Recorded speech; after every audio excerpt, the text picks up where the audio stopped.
Hello, I'm Richard Thompson, and this is Austin Faith Dialogue. Sporadic, the what? On today's edition of Austin Faith Dialogue, we'll look at the senior high support group formed under the umbrella of Austin Metropolitan Ministries. We'll be talking with a high school student who is acting as a peer counselor to the students of Austin High School. Essential. We'll also be talking with one of the founders of this very important work. Please join us for this very special edition of Austin Faith Dialogue. Nominal fee.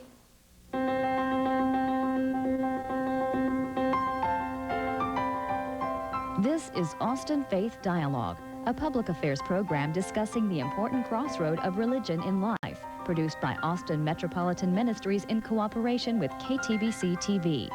Austin Faith Dialogue highlights the interaction of the religious community with the social and cultural issues throughout our area.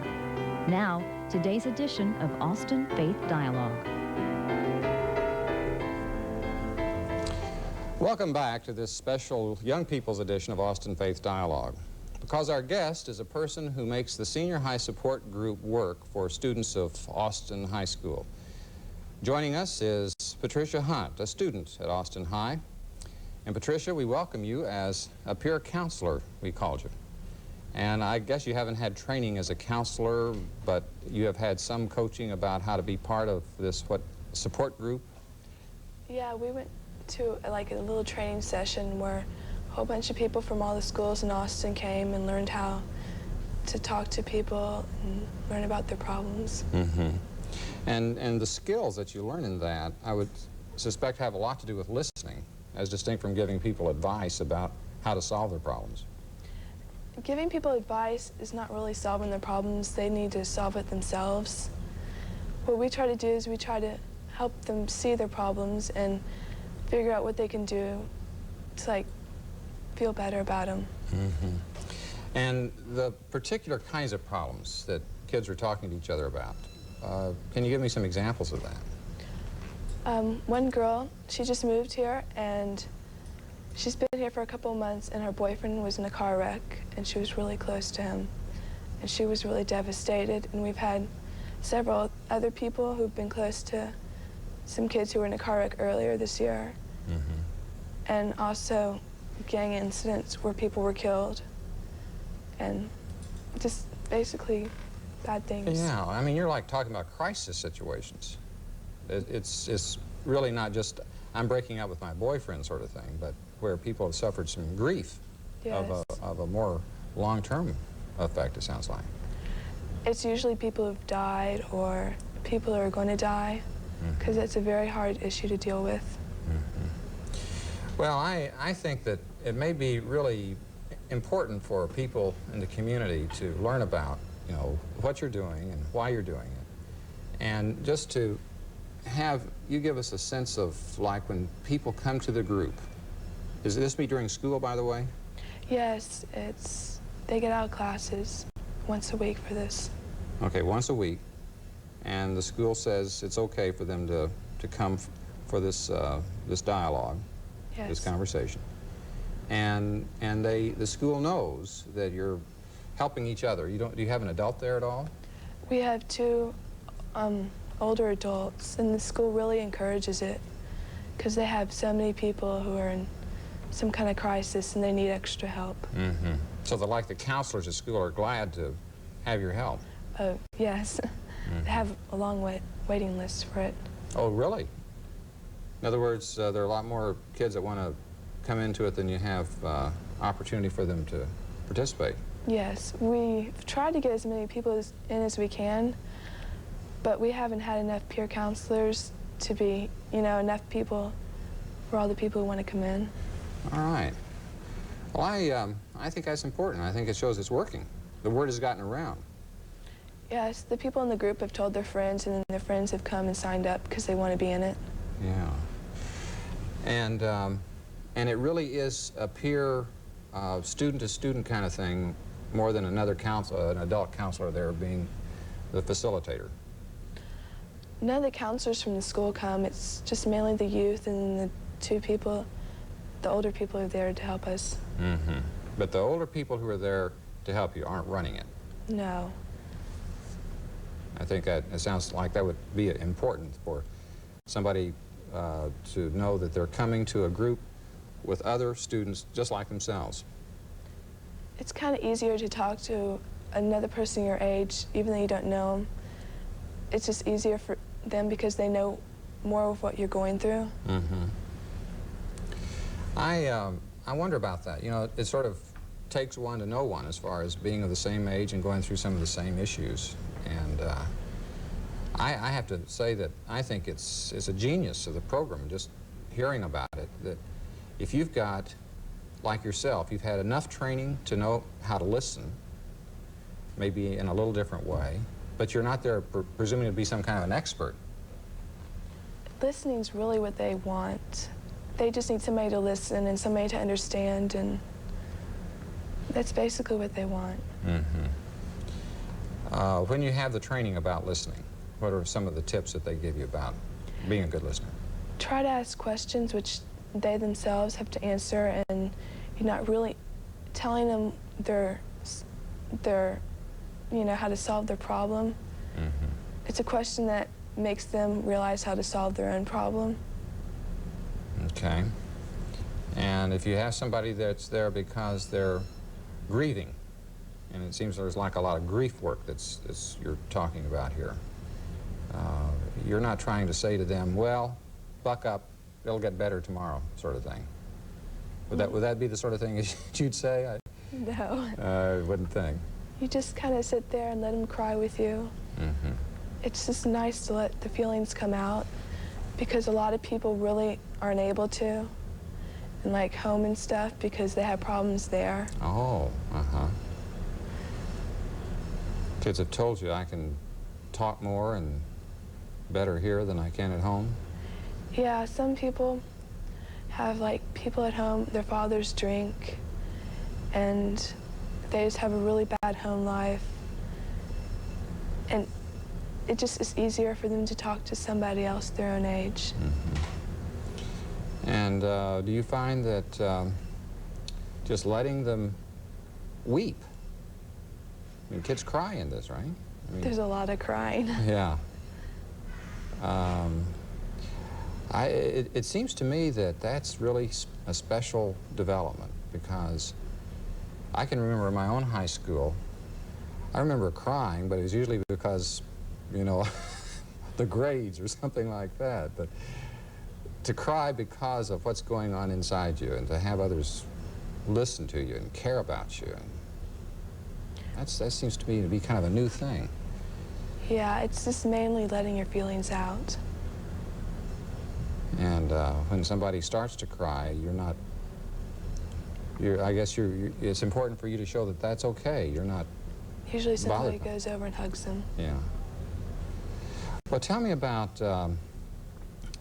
just to take some of the issues that you've mentioned here. Somebody loses a friend in an accident. You were saying that grief situation is what you've dealt with, and you're a member of a church. You belong to a church here in town, and Yes. I understand that it's through Metropolitan Ministries that this program has been set up with the school.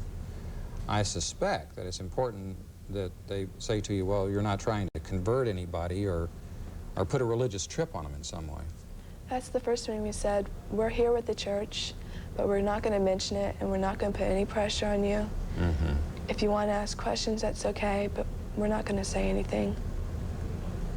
So they make it clear right up top that you're not there to do a religious number on them some way, but you're just there because you care out of your Yes. faith. Is that the idea? Mm-hmm. And so how did you happen to, start? Was it through the church that you learned about this and began to be involved with it? Yes, my youth director told me, and I was interested, and so were some other people. Mm-hmm. So we went to the training session, and there's 3 people currently that are the peer counselors, and it's really starting to be really good. I see. Just 3 people in the whole school that are doing this peer counseling? Well, for this group. For the particular group that you're connected Yes. with? Uh-huh. Tricia, we're going to have to take a break here, so we'll pause, and we'll be coming back to further explore what obviously is a very important development in local high school and stay tuned to this edition of Austin Faith Dialogue.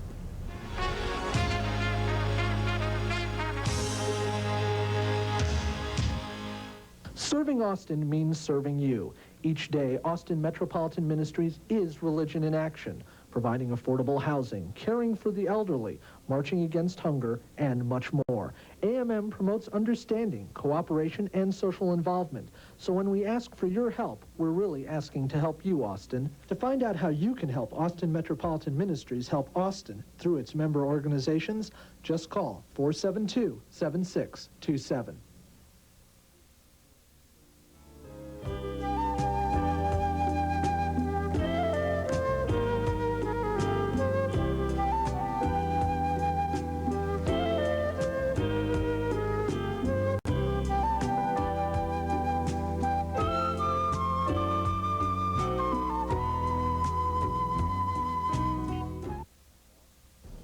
Welcome back to Austin Faith Dialogue. Joining us now is one of the founders of the Senior High Support Group. Her name is Kelly Burns of Westminster Presbyterian Church. And we welcome back Patricia Hunt to our program. And we want to say to both of you that as you have both participated in this support network, you had, I think, something to do with its origin. Kelly, give us a little bit of a sense of that. Well, I'm working with a commission of Austin Metropolitan Ministries. It's called the Youth Commission, and a long time ago we got together and recognized that we need to get to young people in the city, that the churches need to connect with youth at risk in the city. And how do we do that? We're having hard enough time getting our own youth at our churches to come to church, let alone some of these kids that are just a little too hard to reach. So it occurred to us that where the kids are is the schools. So we thought we could go into the schools. We recognized the fact that that would be a little touchy with the church-state issue, but we explored that and talked to different administrators in the district, and at 3 different schools in Austin, the administrators were open to having church people come in, work with young people at risk through a peer counseling situation. The schools were glad to have it. They were, although at the same, there's kind of 2 things going on. There's a very high level of anxiety about the religious issue. Sure. And we're, in fact, we've done it for a year, and we're, in fact, still looking at all of that, waiting to hear what the legal issues are. And yet, on the other hand, all the teachers, all the administrators, all the staff at the schools are saying, we can't afford to provide the counseling for the youth at risk in our schools, and they in fact are very open to having church people come in. It's just working out what that means from a religious standpoint. Yeah, church and state can't be violated in this case. Correct. But there can be a cooperative effort that has been so far felt to be worthwhile and legal. That's right. Yeah. Well, Tricia, I want to come back to what we were talking about just before the break in terms of sort of the inside of this process and what it means to people, including yourself. What has it meant to you? How are you different as a result of taking part in this? It kind of helps me open up my feelings. Hearing other people that are able to tell me their problems, it helps me say that it's okay to do that, and it makes me feel nice that I'm able to help people. You feel good about being in the right place at the right time and being able to listen to them and draw them out? It helps, it brings you closer to these people. Now when I see people in the support group in the halls, you know, it's like, hi. Oh It's yeah, really nice. outside the group. They show in a way their gladness for being with you at that time. Well, I was saying also during the break, I could I could talk to you, Patricia, about, you know, some of my feelings, because you obviously are a good listener and you don't jump in and, you know, are trying to make me come to some preconceived conclusion. And I suspect that's part of the training, isn't it, Kelly? That's correct. We have, the last training session we did was before this past school year, and we bring both adults and youth together because the adult component is part of it too. And we talk as a large group about some of the the general issues, how it's going to work in the school. And then we split up, and last time we had Kat Hammer from Middle Earth came and visited with the young people about how to work in a group with young people, and then we had another person work with the adults to talk about group dynamics and how to facilitate more. But that's real important, and what's happened through the church, the young people that have risen up from the churches have been really excellent, and what we're going to try to do is develop a screening process. A lot of this is just a natural gift that people have. Patricia certainly has it, but some don't, and some of it can be learned, but a lot of it is just something that they've been born with. And that's what we're working on now, is developing a screening process for both young people and adults to alleviate some of the anxiety from the school's perspective. They don't want, you know, when they hear churches coming into the schools, you know, all these horrible scenarios kind of can come to mind. But once they hear that the churches are screening and training, that makes it a lot more safe. Yeah, in other words, the screening is not to for the purpose of leaving anybody out, but just to make sure that the people who are in are capable of doing what needs to be done. That we don't want people that have an agenda going in, for example, like what you were saying. We don't want Patricia to go in and try to force these young people in her support group to come and join her church, to come and join her church youth group, anything like that, to force a specific religious doctrine, you know, anything like that. I'm interested, Patricia, in the conversations you have and people are talking to you about their problems and their grief and loss, and they're really into their feelings.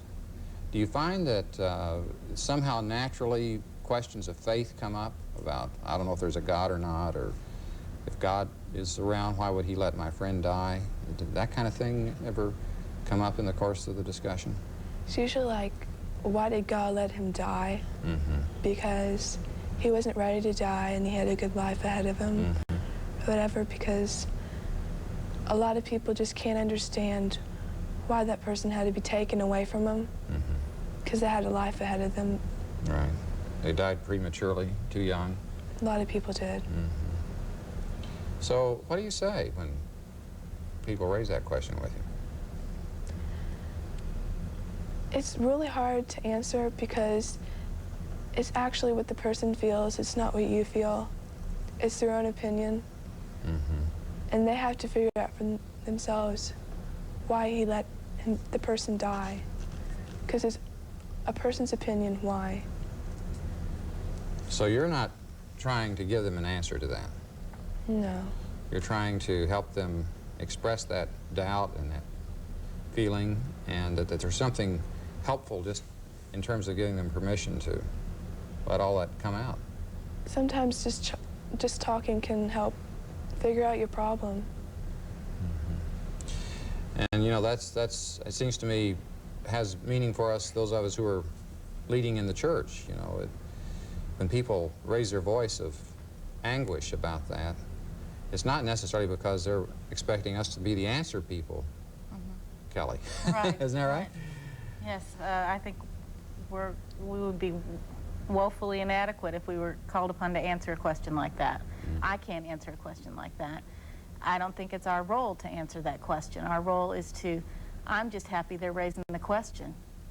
And if the other young people in the group were to say, ask Patricia, Patricia could say, well, I think, and then share her faith about what she believes about death and the afterlife and so forth.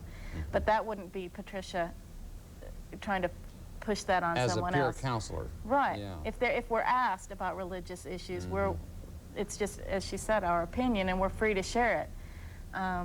It's very interesting to me how often and how naturally religion has entered into our conversation. There's a lot of anger, wouldn't you say? That seems to be the primary emotion, which makes sense. When there's death, there's a lot of anger. These are very angry young people. Yeah. Does that resonate or fit with your experience, that there's a lot of angry kids? There's a lot of why did this have to happen? And what about anger that because of what else is going on in their life, not just losing somebody to death, but what are some of the other anger issues that you hear kids saying and talking about? Well, there's a lot of gangs, and pressure from that really makes people mad. And just problems with friends and family. And their anger comes out about that, and like saying that they're expected to conform in some way or fit in some way, and they don't want to do that. I mean, is that the sort of talk that you hear about, like the gang or the family issues? Well, mostly it's just pressure people have been putting on them. Pressure to fit in or to go along with the crowd, or is those sorts of things you hear too? They seem to be angry. A lot of them, interestingly enough, are angry at the person that's died. Why? Because in a couple of cases, drunk driving was involved. Oh, yeah. So they were at the same time grieving, but being why did that person get in a car like that? There was a big focus on drunk driving. Some of the young people have brought videos and other information about drunk driving. That seems to be a real important issue, and a lot of anger focused around it, because it, could have been prevented. Didn't have to happen, and that causes a lot of angry feelings. Yeah. I'm wondering if Patricia could tell about some of the ways the young people grieve, the articles brought in and that kind of thing. Some people brought in poems telling about how they feel about the person who's died. And it helps in a way to bring out their feelings and help them cope with their emotions. People brought in articles. One girl has a scrapbook of all the people who have died that have been close to her. Little mementos to help her remember the person. It just kind of helps you get over your grief. Something that you can do to express it. Not just talk about it, but to write about it or to bring an article in or do something to show others what it is that you're going through. Yeah, Pictures. They bring a lot of pictures. We pass photographs, school photographs and yearbooks of the people that they've lost. They do a lot of telling about, we don't, of course, know these people that have died, but I feel kind of like I do now. Do you? They do a lot of very intimate sharing about the people that have died, and that, I think, is a step toward getting over some grief. Just talking about that person in a very loving way, remembering the good times, that kind of thing. Kind of a healing process that's going on. Right. I want to ask you one other question, Kelly, about just to move off the immediate discussion that may be happening in your high school, Austin High. Are there other schools that are involved in this, or do you have plans to expand this program in some ways? Our goal at the beginning was to have one in every school. Every high school? Every high school, and actually, thinking even bigger than that, every junior high school. It's needed in every one of them. We have them right now in 3, Austin High School, Johnston, and McCallum. And they're not all on grief. Each school has a different focus. Austin High needed grief counseling because there was a car wreck of students in August, right before we started, and that seems to be the need at that school. It may be something else at the other schools. We would like to expand it to the whole school district.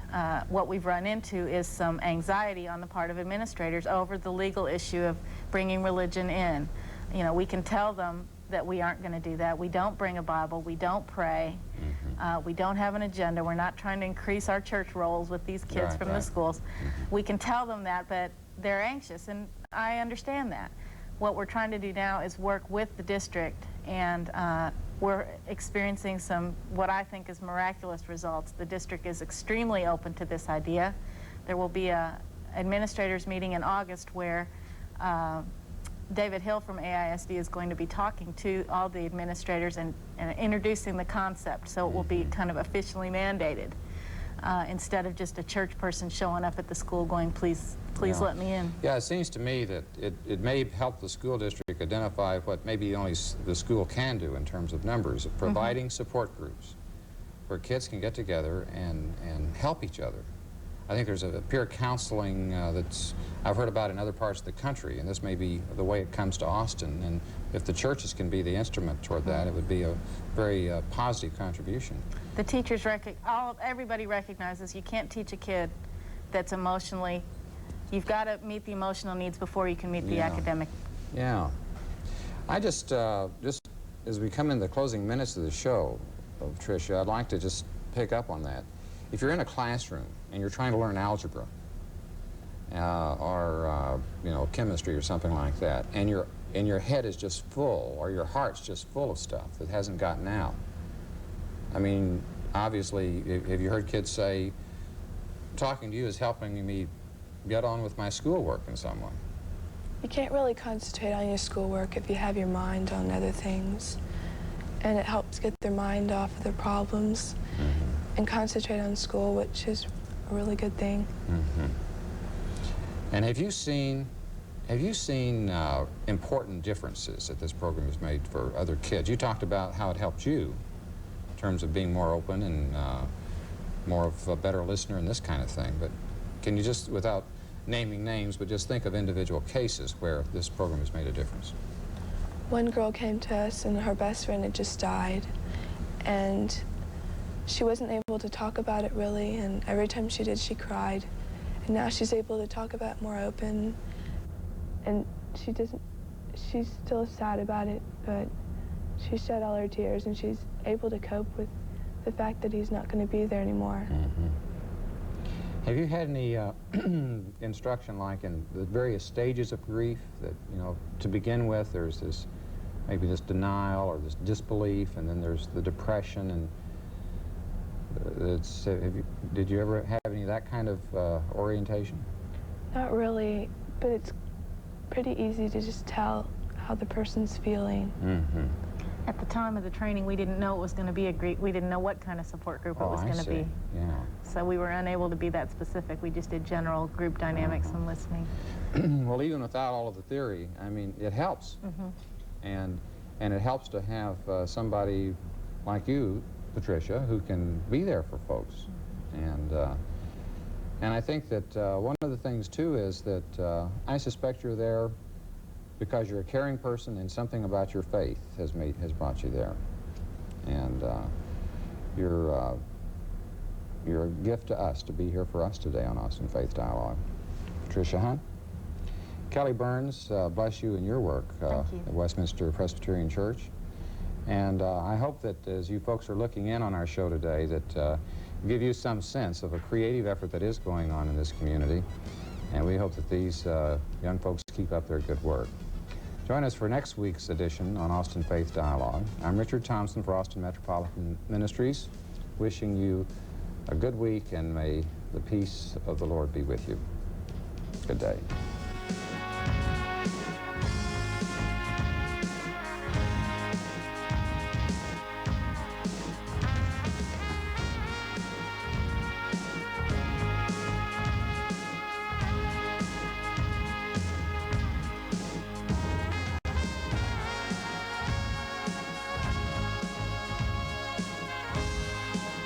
For more information, call Austin Metro.